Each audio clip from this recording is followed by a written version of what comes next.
اب ادھر وہ ہندو لڑکی مسجد کے دوسرے کونے میں بیٹھی مولانا صاحب کو دیکھ رہی تھی۔ تبھی اس لڑکی نے دیکھا کہ مولانا صاحب نے قرآن پاک کے دوران اپنی انگلی چراغ کی لو پر رکھ دی ہے۔ وہ اپنی انگلی کو جلانے لگے ہیں۔ پھر تھوڑی دیر کے بعد مولانا نے ایک سسکی بھر کر انگلی چراغ سے پیچھے ہٹا لی اور پھر سے وہ قرآن پڑھنے لگے۔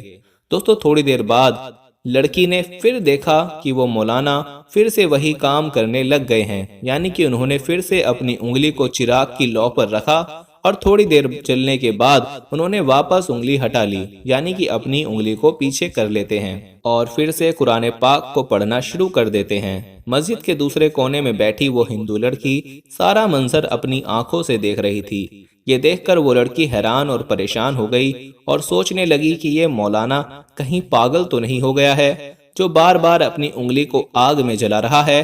خیر دوستو، پھر ایسے سوچتے سوچتے ہی اس لڑکی کی آنکھیں لگ گئیں، یعنی اس کو نیند آ گئی اور پھر پوری رات ایسے ہی نکل گئی اور صبح ہو گئی۔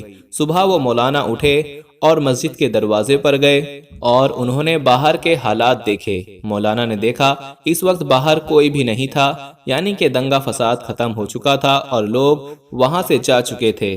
تو پھر وہ مولانا اس لڑکی کے پاس گئے اور کہنے لگے کہ اٹھو، اب ہماری نماز کا وقت ہو گیا ہے، ابھی تھوڑی دیر بعد بہت سارے نمازی آ جائیں گے، اس لیے اب تمہارا یہاں رکنا مناسب نہیں ہے، کیونکہ اگر لوگوں نے تم کو یہاں پر دیکھ لیا تو لوگ میرے بارے میں بدگمانی کر سکتے ہیں اور میرے کردار پر شک کر سکتے ہیں، اس لیے اب تم جلدی یہاں سے چلی جاؤ۔ اور میں نے باہر دیکھا ہے، اب باہر کے حالات بھی نارمل ہیں، باہر کا راستہ بالکل صاف ہو گیا ہے، اب آپ آسانی سے اپنے گھر کو جا سکتی ہو، آؤ اب میں تم کو باہر تک چھوڑ دیتا ہوں۔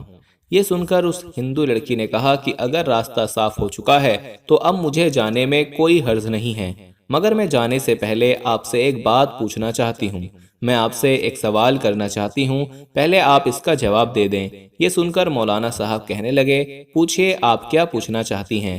تو وہ ہندو لڑکی کہنے لگی، مولانا صاحب آپ یہ بتائیں کہ آپ رات بھر اپنی انگلی کو چراغ میں جلانے کی کیوں کوشش کر رہے تھے؟ تو یہ سن کر مولانا صاحب کہنے لگے، اس کے بارے میں آپ نہ ہی پوچھیں تو اچھا ہے، کیونکہ یہ میرا ذاتی معاملہ ہے، اس لیے میں اس کے بارے میں آپ کو نہیں بتا سکتا ہوں۔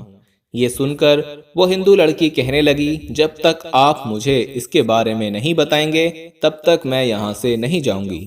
اس لیے مولانا صاحب کو اس کے بارے میں مجبوراً بتانا پڑا۔ پھر وہ مولوی صاحب کہنے لگے، دیکھو بات دراصل یہ ہے کہ جب تم رات کے وقت میں یہاں پر آئی تھی تو تمہاری خوبصورتی کو دیکھ کر شیطان نے مجھ کو بہکانا شروع کر دیا تھا، اس لیے پھر میرے دل میں نفسانی خواہشات ابھرنے لگیں، یعنی تم کو لے کر میرے دماغ میں غلط اور برے خیال آنے لگے تھے اور وہ مجھ کو بے چین کرنے لگے تھے، اس لیے فوراً میرے دل نے مجھ سے کہا کہ اگر تم برا کام کرو گے، اگر تم غلط کام کرو گے تو کل قیامت کے دن تمہیں جہنم کی آگ میں جلنا پڑے گا، جو اس دنیا کی آگ سے 70 گنا زیادہ ہوگی، اس لیے پہلے تم اس دنیا کی آگ کا مزہ چکھ لو۔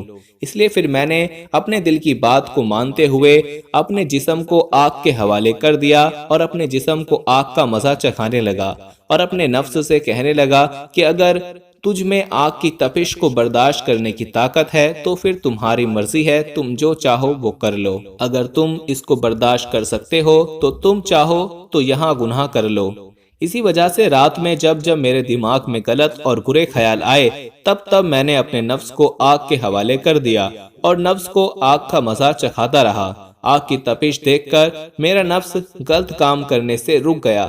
ایسے کرتے کرتے میری پوری رات گزر گئی۔ دوستو اس کے بعد وہ ہندو لڑکی چلی گئی، وقت گزرتا گیا، نواب زادی کے لیے امیر سے امیر شخصیت کے رشتے آنے لگے، مگر وہ ہر رشتہ ٹھکراتی رہی۔ لڑکی کے والدین بہت پریشان تھے کہ آخر معاملہ کیا ہے۔ بالآخر لڑکی اپنی زبان پر مدعا لے آئی کہ اس کی شادی صرف اس مسجد کے مولانا سے کی جائے، ورنہ وہ کبھی شادی نہیں کرے گی۔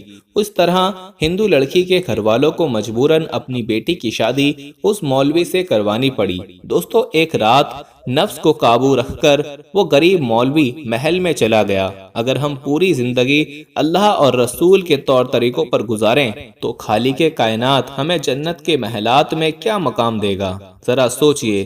دوستو یاد رکھیں کہ اللہ سے ڈرنے والے مرد اور اللہ سے ڈرنے والی عورتیں اللہ تعالیٰ کو بہت پسند ہیں۔ اللہ تعالیٰ سے دعا ہے کہ اللہ ہمیں ایسی سوچ سے بچائے اور نیک کام کرنے کی توفیق عطا فرمائے۔ آمین، اللہم آمین۔